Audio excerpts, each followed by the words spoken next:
A paz do Senhor, queridos, tudo bem com todos? Chegamos a mais uma lição das lições bíblicas da CPAD, a lição de número 10, que tem por tema a intercessão pelos Efésios. Nós vamos estar passando subsídios para os professores e para aqueles que são alunos e gostam de aprender a palavra de Deus. Está aqui esse canal aberto para te ajudar a crescer na graça e no conhecimento. Para você que ainda não é inscrito no canal, se inscreva no canal, deixe ali o seu like, o seu joinha, para que possa fortalecer o canal, ative o sininho para que você possa receber as novidades do canal, tá bom? Deus nos abençoe. Vamos em frente. Queridos, o texto em questão para nosso entendimento hoje é a segunda parte do capítulo 3 de Efésios. Nós já começamos a estudar no capítulo 3, na lição passada, na lição de número 9, falando sobre a unidade, o mistério da unidade revelado. E agora chegamos na intercessão pelos Efésios, que é a segunda parte desse capítulo, em especial do versículo 14 ao versículo de número 21, a qual está inserida a nossa leitura bíblica em classe. Bem, o objetivo da nossa aula hoje é aprender a eficácia da oração no fortalecimento, restauração e crescimento espiritual da Igreja de Cristo. Para nós, professores, é fundamental que a gente possa entender a dinâmica dessa segunda parte do capítulo 3 de Efésios, o que Paulo está querendo passar através desse escrito e aquilo que a gente pode absorver de informação do que os Efésios, o que o povo de Éfeso, a igreja de Éfeso ali recebeu de Paulo e aquilo que a gente tem para nós como igreja nos dias de hoje, ok?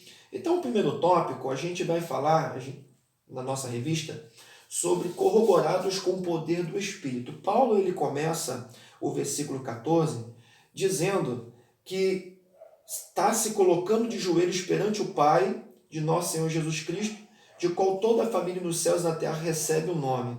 Ele se coloca numa condição de intercessor pelos Efésios.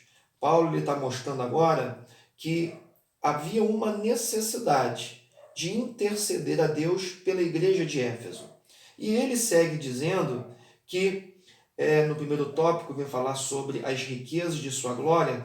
Paulo ele apresenta a sua oração confiado nas riquezas da sua glória, como diz o versículo 16, para que, segundo as riquezas da sua glória, vos conceda que sejais corroborados com poder pelo seu Espírito no homem interior.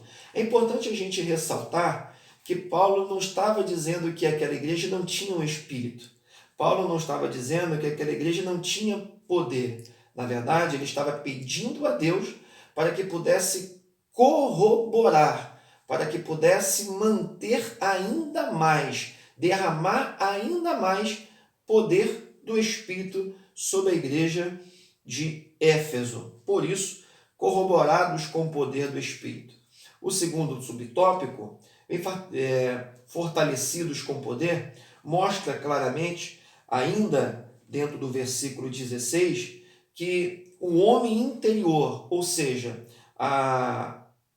cada ser, cada pessoa, com o seu homem interior, ele precisa ser fortalecido no Espírito, precisa ser fortalecido com o poder do Espírito. E essa era a oração, melhor dizendo, que Paulo estava fazendo para a Deus, intercedendo a Deus em favor dos Efésios.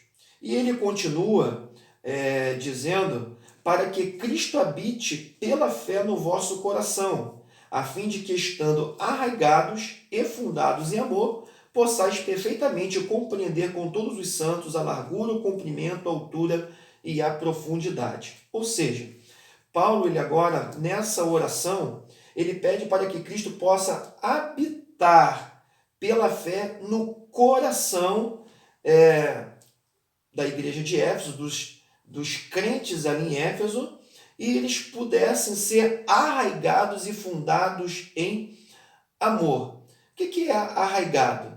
Imagine uma planta. Uma planta ela tem raiz, ela está plantada, e por estar plantada, ela está enraizada. Com isso, a gente tem um entendimento de que Paulo estava pedindo a Deus para que o amor de Cristo, para que esse amor incondicional de Cristo pudesse estar arraigado, pudesse estar enraizado dentro do coração dos crentes em Éfeso. E eles também pudessem estar fundados em amor, ou seja, eles pudessem estar alicerçados. Por quê? O amor é o princípio de todas as coisas. O amor é o sustentáculo de todas as coisas. O nosso Senhor nos ensinou que nós devemos amar até mesmo os nossos inimigos. Então, quando nós exercemos o amor, nós estamos agora vivendo arraigados, fundados nesse amor, tendo Cristo habitando em nós pela fé. Então essa foi, no primeiro momento, a oração de Paulo em favor dos Efésios. Ok? A gente segue continuando e ele vai falar para que Cristo habite. Esse verbo habitar aqui nesse texto não refere-se a uma morada temporária, não se refere a uma morada passageira, mas está se referindo a uma morada permanente, a uma morada eterna, ou seja, para que Cristo habite por todo o tempo, em todo momento, em todo tempo, permanentemente no coração dos crentes ali em Éfeso e que eles pudessem estar arraigados e fundados em amor. Amém? No segundo subtópico, a gente vê esse mesmo tema, arraigados e fundados em amor. O amor é a virtude cristã. O amor é a base do cristão. Sem amor, nós não podemos exercer o cristianismo, porque a base do cristianismo está em amar o nosso próximo. A base do cristianismo está em amar até mesmo os nossos inimigos, como eu disse agora há pouco, como o nosso Senhor nos ensinou. Então, quando nós amamos e nós aprendemos a viver o amor de Cristo, esse amor incondicional. Cristo morreu por nós, não olhou a cor da pele, não olhou a situação social, a condição social, a raça, o gênero, mas Deus, através de Cristo, ele olhou para a nossa eterna salvação de toda a humanidade, como aprendemos na lição anterior, onde o mistério da unidade foi revelado, ou seja, gentios e judeus tornaram-se um único povo pela redenção em Cristo através da cruz, e esse o povo se tornou para Deus, através também da cruz, como um único povo, uma única nação eleita, gerada no coração de Deus, como diz o versículo 4 do capítulo 1 de Efésios, que fomos eleitos bem antes da fundação do mundo, ou seja, bem antes da fundação do mundo, Deus já havia estabelecido plano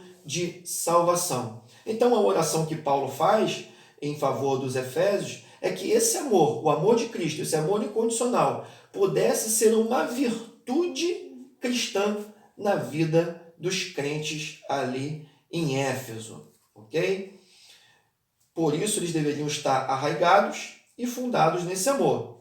E esse amor deveria ter uma intensidade, a intensidade do amor de Cristo, que somente o Espírito pode entender e fazer experimentar a grandeza do amor de Deus.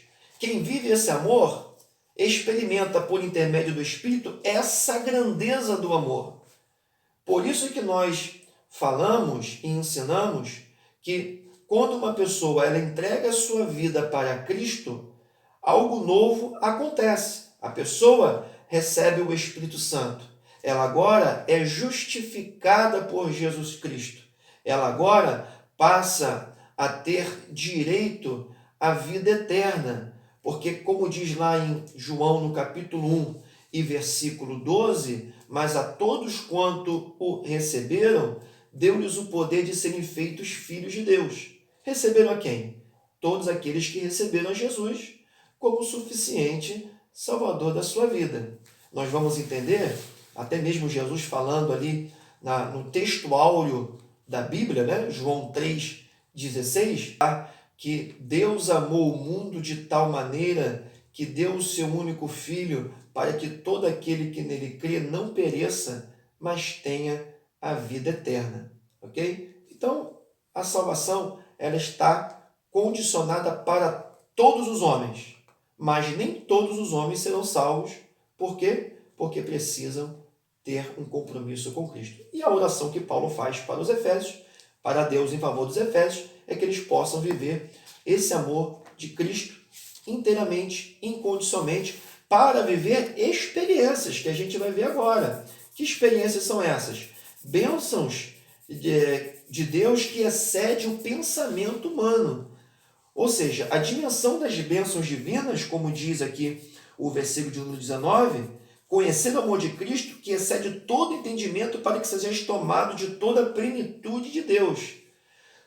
Esse amor que excede todo entendimento, ou seja, que a mentalidade humana não pode compreender, ela está dotada da plenitude de Deus, porque Ele é poderoso para fazer tudo muito mais abundantemente do que pedimos ou pensamos, segundo o poder que em nós opera. Ou seja, as bênçãos inseridas no amor de Cristo são imensuráveis. O amor de Cristo na vida do seu servo, e aí a oração de Paulo a Deus intercedendo pelos Efésios, é para que eles pudessem viver essa experiência e manter firme dentro de si a consciência de que, vivendo esse amor, eles iriam experimentar grandes bênçãos, bênçãos insondáveis, bênçãos imensuráveis que o coração do homem não pode compreender, muito mais além daquilo que pedimos ou pensamos.